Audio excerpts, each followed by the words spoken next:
Welcome to Tales of Wonder.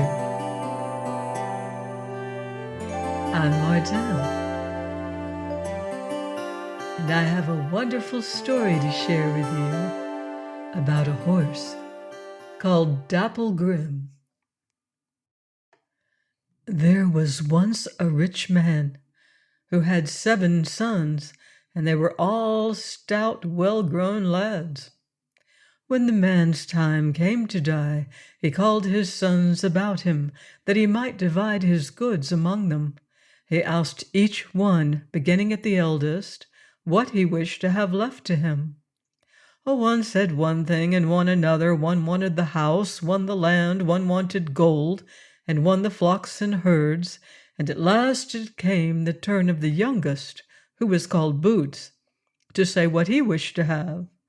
But by this time nothing was left to choose but 7 wild mares that ran about free on one of the farther hills. All the other things had been promised to his brothers. "Very well," said Boots, "I'm satisfied. The 7 mares will do for me. When they have colts, I will leave the colts with their mothers until they are big enough, and then I will sell them, and so I will have enough to live upon." The 6 older sons thought Boots a great simpleton, to be satisfied with so little. But since he was content, it was not for them to quarrel over it. Soon afterward the man died, and the 6 older brothers divided his riches among them in very friendly fashion. As for Boots, he asked for nothing, but he took his staff in his hand and set out for the farther hill to look at his 7 wild mares. It was a half a day's journey to the hill, but Boots thought nothing of that. He reached it before his shoes were worn out, and there were the 7 wild mares grazing hither and thither, and each one had a foal with her. They were fat and well-grown foals, but beside the 7 there was another colt there on the hill, and he was a wonder. His coat was a beautiful dappled gray and shone like silk, and he was more than twice the size of any of the other foals. "Now in all my life never have I seen a colt like that colt," cried Boots. "The other 7 foals I will leave here with their mothers, but this one I will take out into the world with me, for already he's big enough and stout enough for me to ride him." "Nay, master," answered the colt, "that is not what you should do. Do you leave me here for another year to run free and grow, and it will be well worth your while. But as for the other 7 foals, take them to the market and sell them, and with the money you receive, buy me fodder. Store the fodder in yonder old ruined building, and leave the door open so that I can go in and out and eat at will, and by next year I will be better fit for riding." Boots was willing to do this, so he gathered the 7 foals together and drove them away to market.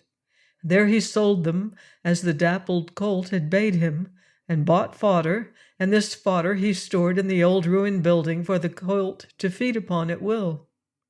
Then the lad went away to a city near by and took service to wait until the year was up. At the end of the year, to a day, Boots came back again to the hill, and there were the 7 wild mares at graze, and again each had a well-grown foal beside her. But as for the dappled colt, it was a wonder. It was twice as large as before, and if before its coat had been like silk, now it was like satin, it shone so. Boots looked and wondered and looked. "Well it is," he said, "that I left you here a year longer. But now you must go with me, for with such a horse as you to ride upon, the king of the country himself will be glad to take me into his service." "Nay, master," answered the foal, "the time is not yet. Let me run free for still another year, but take the 7 foals and the mares to market, and sell them for what you can get. With the money, buy fodder and place it where you did before. If you do this thing, you will never regret it."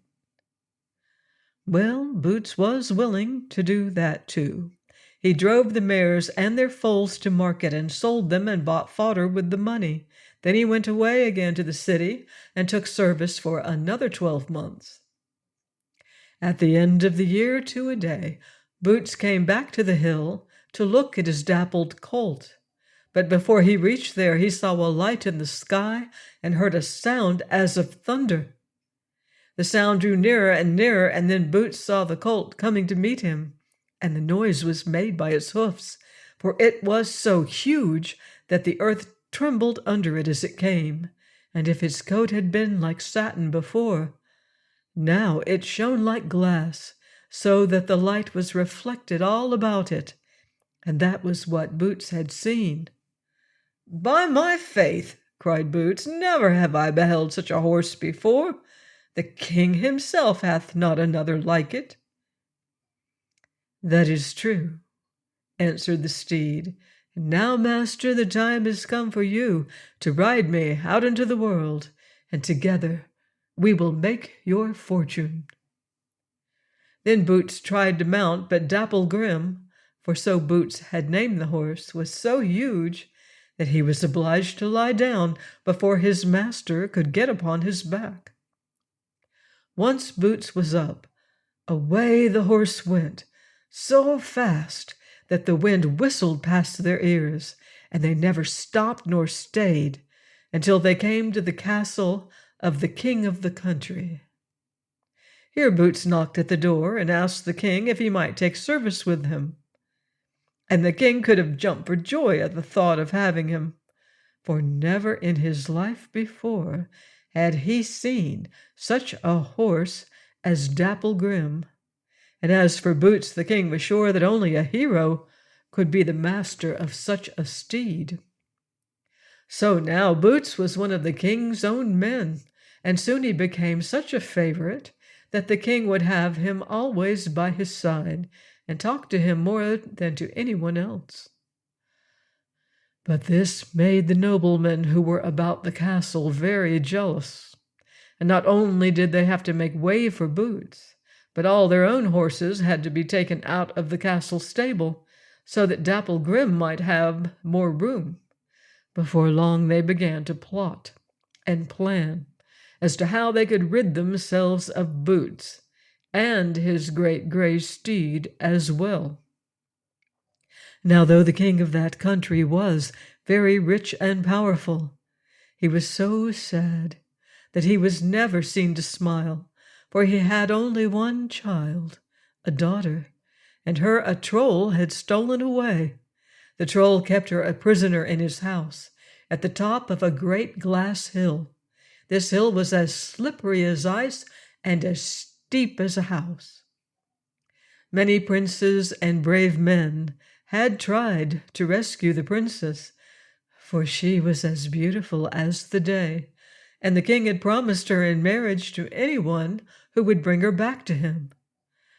None had succeeded, however, and those who had tried had always lost their lives. For though the king had promised her as a wife to whoever could save her, he had also sworn to cut off the heads of all those who tried and failed. Now one day several of the noblemen who were jealous of Boots came to the king and told him that Boots had been saying this and that he could ride up the hill on Dapple Grim as easily as not, and could rescue the princess if only the king would ask him to. As soon as the king had heard this, he sent for Boots to come before him. "How is this?" said he. "Why do you tell others that you can rescue the princess if you choose, and yet you never tell me?" "But I never said such a thing," said Boots. "Yes, but you did." "No, but I didn't." The king would not listen to him, however. He was determined that Boots must set out on the adventure at once. If he rescued the princess. He should have her for a wife. But if he failed, his head should be cut from his shoulders. As soon as Boots left the king, he went straight out to Dapplegrim's stall, and he was down in the mouth, as you may well believe. "What is the matter, master?" asked Dapplegrim. "Matter enough," answered Boots, and then he told the great gray horse all that the king had been saying to him. The great gray horse listened attentively. "This is no easy thing that the king has asked of you," he said, "but it might have been worse. And then it isn't every day one has a chance of winning a princess for a wife. Do you go back to the king and ask him for 10 pounds of iron and 12 pounds of steel and 6 blacksmiths to do some work for us, for I must be properly shod before we start out on this adventure." Well, Boots went back to the king and asked him for just that, 10 pounds of iron and 12 pounds of steel and 6 blacksmiths to work for him. The king did not say no. 10 pounds of iron and 12 pounds of steel were brought to the palace, and 6 blacksmiths came to shoe the great horse Dapplegrim, and it was a task for all 6 of them, for after the shoes were made, it took 3 blacksmiths to hold up each one of Dapplegrim's feet, and 3 more to fit the shoe to it. But when it was done, never any other horse in all the world was shod like him. Then Boots mounted and rode forth. On and on went Dapplegrim, so fast and far that you might have thought that they would have ridden over the very edge of the world. Finally Dapplegrim asked, "Master, do you see anything?" "Yes," said Boots, "I see something far before us. It looks like a wall of snow, with a black spot on top of it, no bigger than a nut." "That white wall is the hill of glass," said the gray horse, "and the spot on top of it is the troll's house. But we have still a journey to make before we reach it." Then on they went, and on they went, and after a while they came to the foot of the hill. When Boots looked at it, his heart sank within him, for he did not see how any living thing could keep a foothold on it. "Well, here we are, master," said Dapplegrim, "and now, unless we can mount the hill, it is an ill day for you and me too." Then Boots gathered up the reins and rode the gray horse straight at it, and the fire flashed from under Dapplegrim's feet. 3 times Boots rolled Dapplegrim at the hill. The first time, the gray horse scarcely mounted as high as a man could reach, and then his feet slipped from under him and back he fell. The second time, he rode halfway up the hill, and then again back he slipped. The third time he sprang forward upon the hill of glass, and his great feet struck it. The glass cracked and crashed beneath him. Up and up he went to the very top, and on into the troll's house. The beautiful princess was sitting beside the window, weeping, her golden hair all loose and falling about her, and the troll was there beside her. Dapplegrim thundered into the hall and over to the princess, and Boots stopped and caught her up to the saddle beside him. Then Dapplegrim wheeled, and away they went, faster than the wind, and the troll did not even have time to catch up the sword that lay beside him, or try to stop them. It was a long way back to the castle, and Dapplegrim had 2 to carry now, but that was nothing to him. On and on they went, and when they thundered up to the castle gate, the king and all his court came out to meet them. Then there were great rejoicings and kissings and shoutings, as you may believe. Boots stood there among them, and he was the hero of it all. "And now, when am I to marry the princess?" he asked. At that the king began to hum and haw. It had been all very well to promise her to Boots as long as she was sitting in the troll's house at the top of the hill. But now that she was back in the castle again, it was a different matter. "Listen," said the king. "You shall have her as a bride, of course. I've never said anything different, but first you must level down the ridge of rock there in front of the castle, for it is so high and black that never a ray of sunlight comes in at the windows from one year's end to the other." Well, that was not in the bargain at all, and Boots did not know how he was to level down a whole mountain of rock. But the king would not listen to him. Not till the ridge was leveled down could he marry the princess. And moreover, if he failed in doing it, his head should be cut from his shoulders.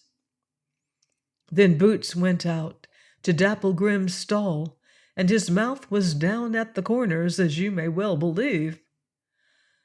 "Well, master, and what is the matter now?" asked Dapplegrim. Then Boots told him all about it, and what he had said, and what the king had said, and how he feared he was to lose his head after all. "Ah, well, this is not such an easy task," said the great gray steed, "but after all we may be able to do it.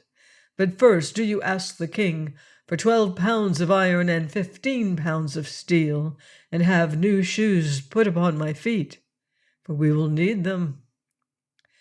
That is just what Boots did.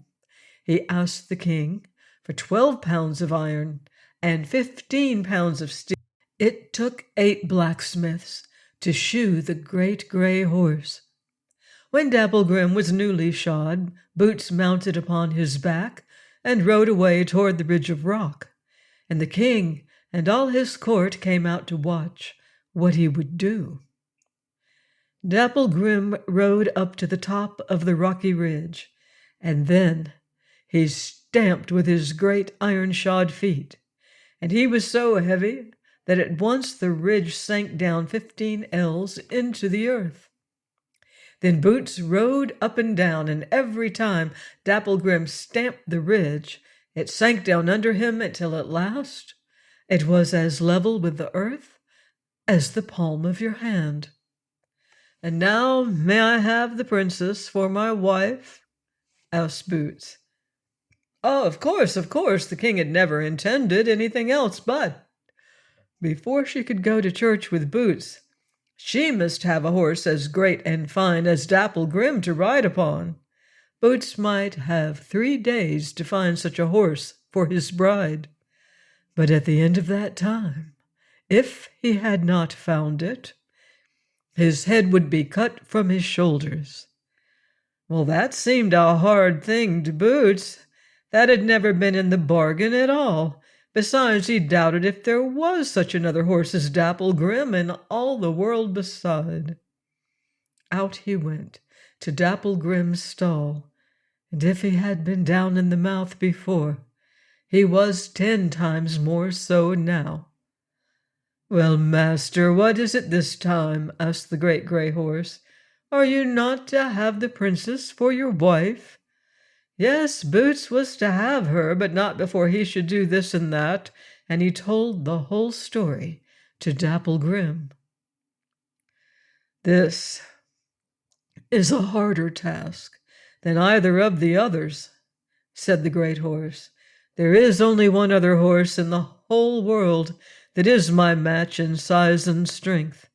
Whether or not we can get him, I do not know, for he is very wild and fierce.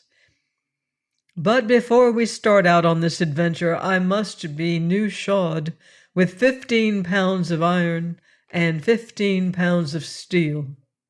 Besides this, you must ask the king to give you a barrel of tar, 12 sacks of grain, and the carcasses of 12 oxen, and 12 hides of bullocks, set all over with sharp spikes. Have these loaded upon me, and then we will set out. And what is to happen will happen." Well, Boots went to the king and asked for all these things, and the king did not refuse him. Dapplegrim was new shod with 15 pounds of iron and 15 pounds of steel, and upon his back were loaded 12 sacks of grain, and the carcasses of 12 oxen, and the hides of 12 bullocks, set all over with sharp spikes, and a barrel of tar. Last of all, Boots mounted his steed, and away they rode, and the earth shook beneath them, and the wind whistled past their ears.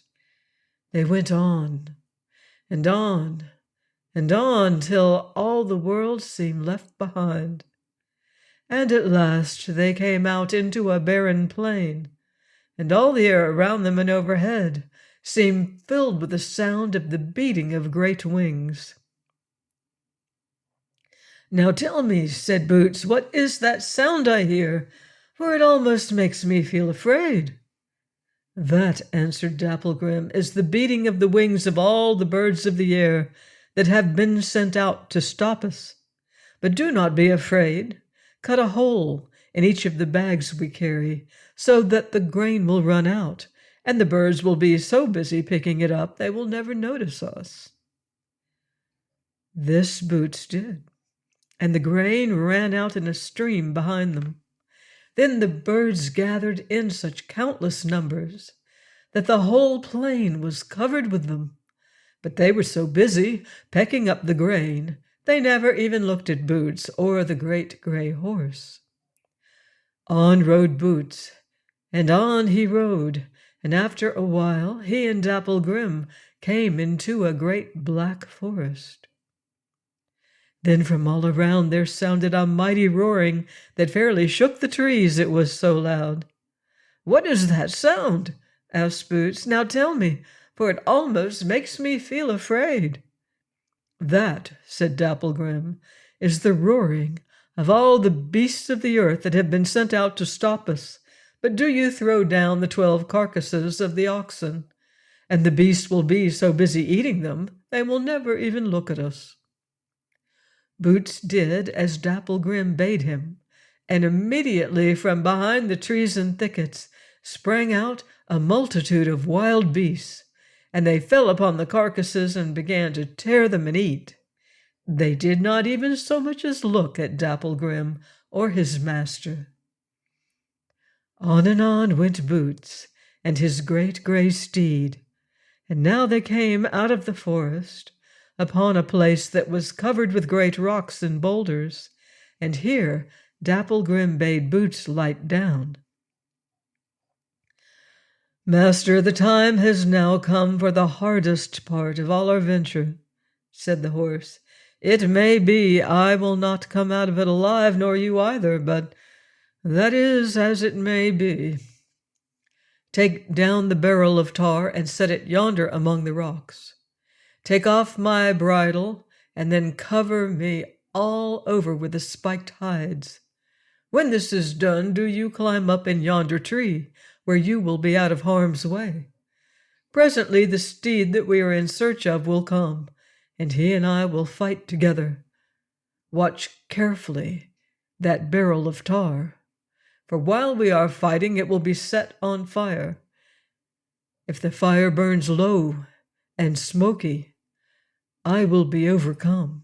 Then you must try to escape the best you can. But if the flame rises straight and clear, then I am winning. In that case, make haste to come down and slip the bridle over the head of the strange horse. Then he will become gentle and quiet, and you may do with him what you will." Boots obeyed Dapplegrim in everything.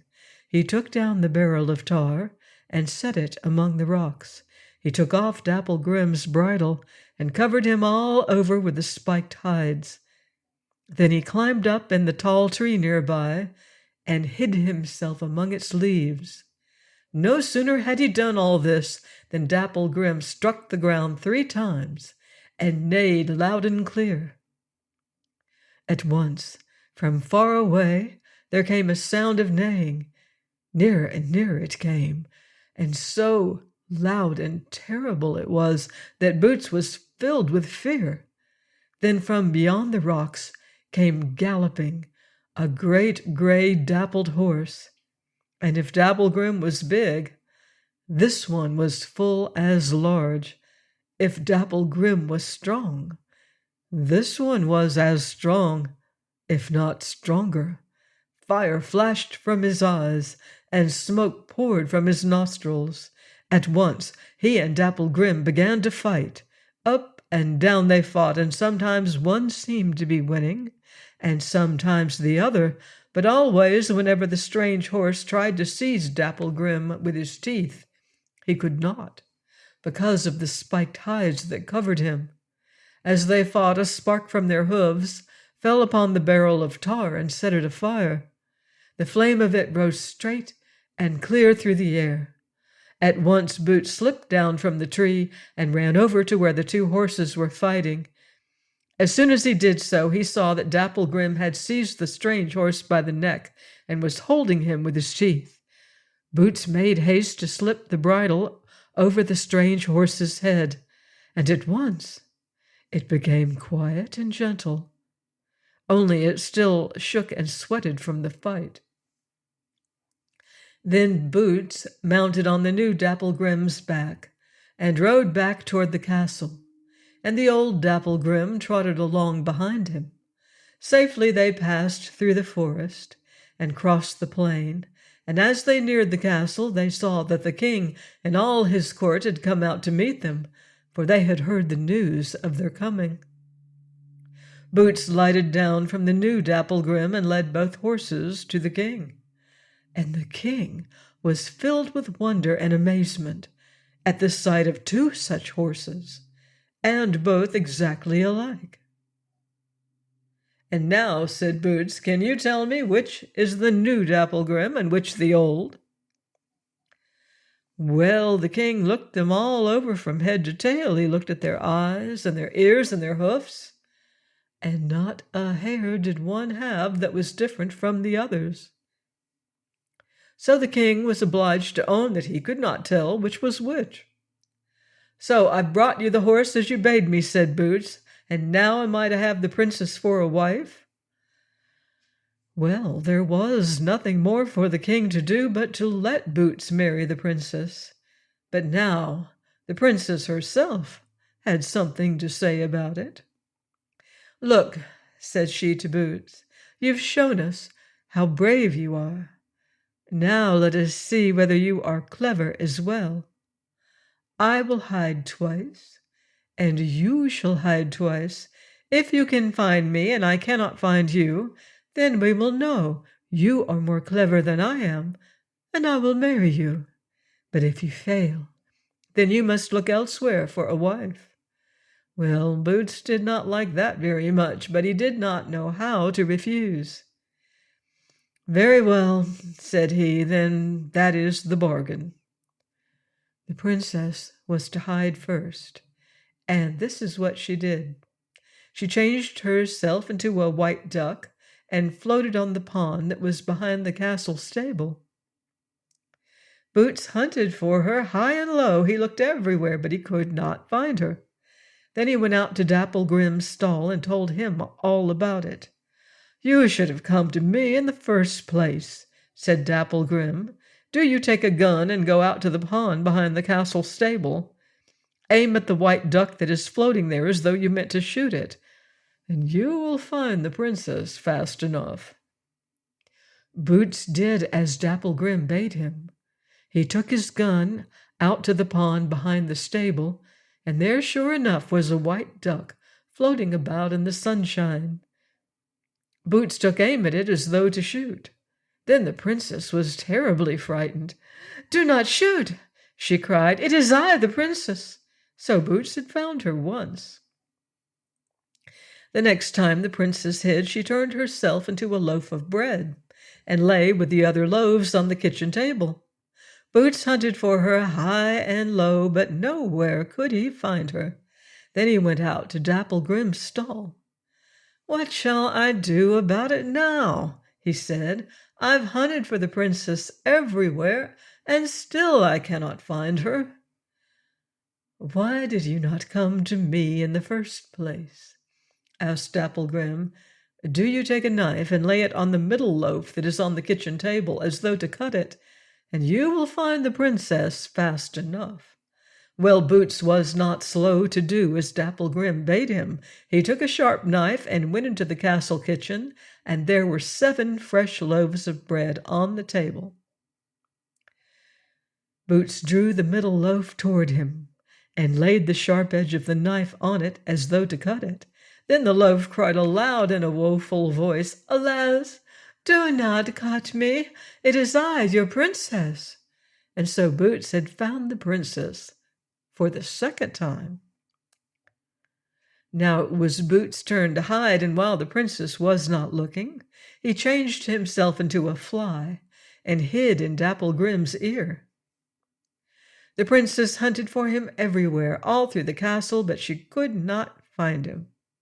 Last of all, she came to Dapple Grim's stall to look there, but when she tried to enter, Dapple Grim would not let her. He kicked and snorted and bit until the princess was fairly frightened.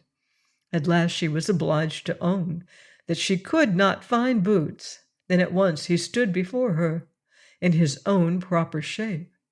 "You failed once," he said. "Now let us see whether you will be any more clever the second time." The next thing Boots did was to change himself into a clod of earth and hide in the hollow of Dapple Grim's foot. The princess hunted for him everywhere, but she could not find him. Then she came to Dapple Grim's stall, and this time he let her enter. The princess looked him all over, but could not find Boots. Last of all, she tried to lift Dapple Grim's feet to look under them, but this she could not do. The great gray horse stood like a rock, and she could not move him. Then the princess was obliged to own herself beaten. At once Boots stood before her. "Now," said he, "I have fairly won you for a bride, and you shall not say no to me." Yes, that is right," said the princess. "Now I know that you are the cleverest as well as the bravest man in all the world, and you alone shall be my husband." So Boots and the princess were married with great rejoicing and magnificence, and if any one were sorry, it was not the princess nor Boots. As for Dapple Grim, nothing was too good for him. If he had wished it, he might have had a bridle of gold and a saddle set with precious gems and a silver bed to lie on. He lived to a good old age, and they were all happy forever after. Please join me next time for another enchanting story here on Tales of Wonder.